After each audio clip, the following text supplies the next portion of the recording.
मन में एक आस जगाए बैठे हैं, तुमसे मुलाकात कब होगी ये अंदाज़ा लगाए बैठे हैं, और उसकी शादी में तुम आओगी ज़रूर, बस उसकी शादी के इंतज़ार में बैठे हैं।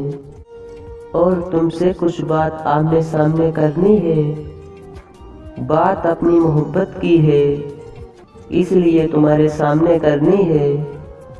और तुम लड़ लेना जितनी लड़ाइयाँ तुम्हें करनी हैं, मैं भी आखिरी बार पूछूंगा, मैं भी आखिरी बार पूछूंगा।